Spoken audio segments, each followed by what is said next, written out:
Salve, salve galera do CENIP, sou o professor Rafael San, professor de língua portuguesa, e hoje nós vamos dar continuidade ao nosso assunto classe gramatical, as classes de palavras, é a nossa aula 7. E hoje nós vamos ver o verbo, né?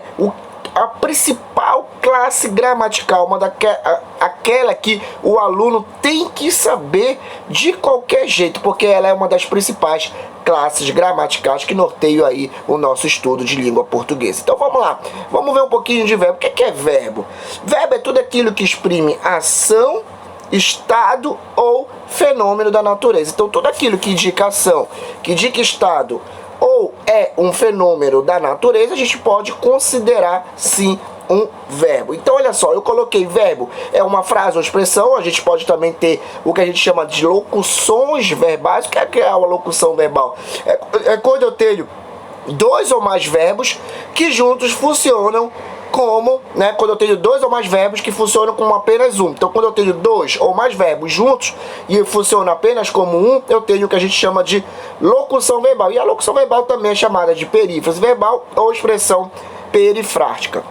E também indica ação, estado, né? O estado vai ser quando o verbo apresentar aí um verbo de ligação ou fenômeno da natureza. Então vamos ver vamos ver agora como é que funciona essas situações dentro dos exemplos. Então se eu falo assim, o garoto quebrou a vidraça, quebrou é um verbo. Por que quebrou é um verbo? Porque ele exprime uma ação. Se ele exprime uma ação, ele é considerado sim ali um verbo. Se eu falo, o garoto está feliz, percebe que está é um verbo, só que ele já não exprime mais uma ação, mas ele vai exprimir o quê? Um estado. Todo estado é um verbo de ligação. Por quê? Porque ele não exprime ação.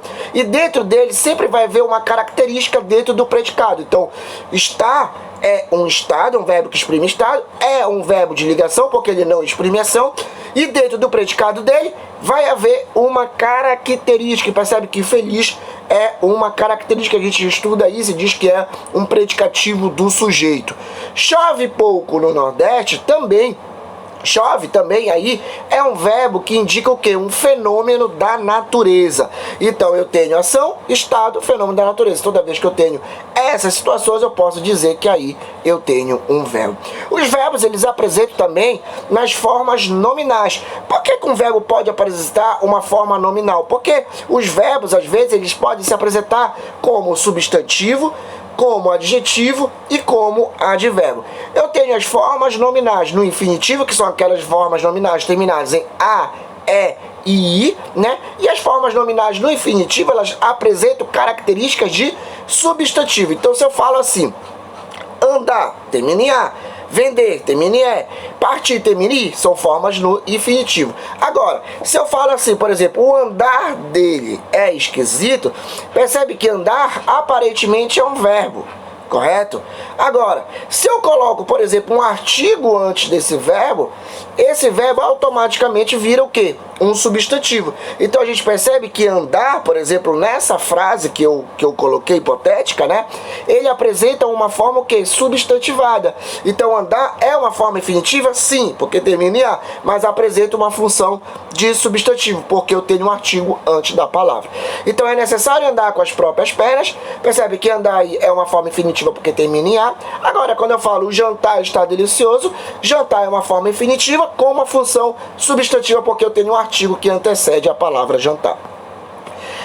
B, eu tenho particípio. Particípio é toda vez que eu tenho um verbo terminado em ado e ido. E a forma do particípio também ela pode assumir a forma de adjetivo, Então se eu falo assim, continuada a ação venceremos, percebe que eu tenho um verbo aí numa função nominal no particípio. Agora, se eu falo assim, o candidato está preocupado apresenta uma função também no particípio, só que aí ele vai ter uma função adjetiva. Por quê? Porque ele está caracterizando o sujeito da minha oração aí, que é o vocábulo candidato. Então, particípio terminado em ado e ido vai ter uma função de adjetivo. E eu tenho gerúndio. Gerúndio é quando o verbo termina em NDO. Toda vez que o verbo termina em NDO, eu tenho a forma nominal do gerúndio. Estava chovendo forte. Chovendo aí um gerúndio. Agora, quando eu falo estudando você aprenderá, percebe que estudando é um gerúndio, só que um gerúndio com uma forma de advérbio. Por quê? Porque ele está numa situação aí condicional. Percebe que ele só vai aprender se ele estudar. Então, gerúndio apresenta aí uma forma de advérbio. Existem raríssimos casos que o gerúndio ele vai ter uma forma de adjetivo. Então percebe que se eu falo na frase assim, tire essa água fervendo daqui, né? Fervendo aí exerce uma função de característica, né? Uma função adjetiva. Isso é muito raro. Por quê? Porque fervendo é uma característica da água. Então, em raríssimas situações, o gerúndio ele pode também assumir uma função adjetiva. Nas 98% das vezes, né, ele assume função mesmo de advérbio. Tudo tranquilo? E aí a gente entra nas locuções verbais. Locução verbal, perífrase verbal ou expressão perifrática é o assunto que a gente vai ver daqui a pouquinho. Então a gente vai fazer uma pausa aqui e daqui a pouquinho a gente volta para ver o que é essa locução verbal. Fique comigo, fique com a gente, volto daqui a pouquinho.